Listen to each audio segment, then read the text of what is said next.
Kenapa disebut dengan keling? Apa artinya K di situ? Knowledge. Jadi kalau mau sukses, man arada dunya fa'alaihi bil ilmi, wa man aradal akhirah fa'alaihi bil ilmi, wa man aradahuma fa'alaihi. Kalau mau sukses di keling, selain kerja keras, harus punya ilmu. Maka di keling, tadi Pak Profesor cerita, yang didapatkan bukan hanya BV Bapak Ibu sekalian, bukan hanya banyak fulus. Ya. Maka dari tahun 2006 saya mengajar, kemudian saya juga melakukan saran juga, kemudian saya juga belajar juga. Sampai akhirnya tahun 2009, Pak, kayaknya kita kalau mengajukan sertifikasi syariah sudah waktunya. Bagus, insya Allah kita akan lulus. Setelah kita proses, sebenarnya prosesnya ya dari tahun 2006. Jadi bukan kun fayakun Bapak Ibu sekalian. Ya. Jadi ini proses panjang untuk sukses mendapatkan sertifikat syariah. Ya, makanya ya, Bapak Ibu sekalian, walaupun Bapak Ibu mungkin sudah kaya, di keling, ya, Bapak Ibu tetap memerlukan karena tidak hanya uang, tapi kepribadian yang namanya mungkin apa? Teachable. Harus mau belajar, harus mau tawadu. Coba bayangkan, Pak Rektor aja mau datang ke acara BOP, belajar lah. Pak Dokter harus mau datang, mau belajar juga. Ya.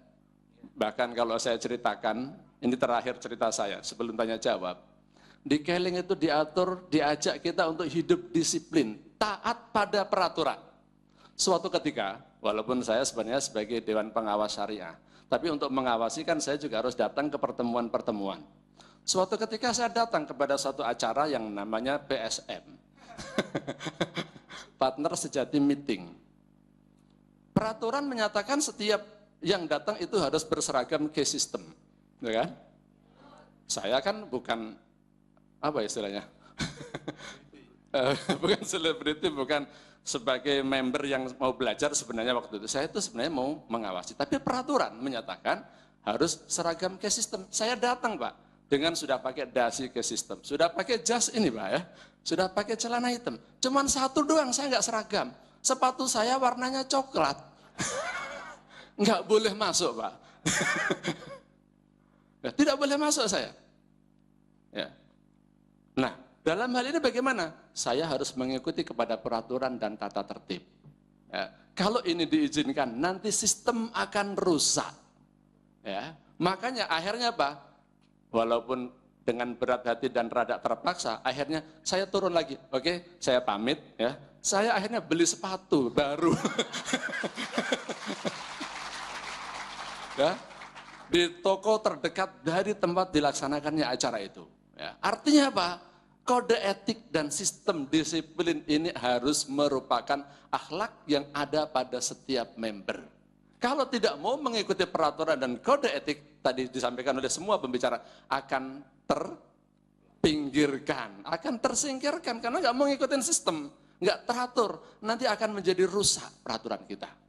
Maka oleh sebab itu ada permintaan juga dari manajemen, ya, permintaan dari manajemen, hendaknya para member ini ada satu koreksi ya, ketika melakukan proses yang namanya edifikasi, ya, edifikasi, itu jangan dilakukan suatu proses yang sampai tahapan hulu atau kultus individu. Menghormati orang boleh, ya, tapi jangan sampai kadang-kadang ada member-member yang terpengaruh dengan budaya di tempat lain, menyebutnya itu misalnya dewa penyelamat, misalkan dia adalah jantung hati kami, padahal bukan istrinya, kan nggak boleh.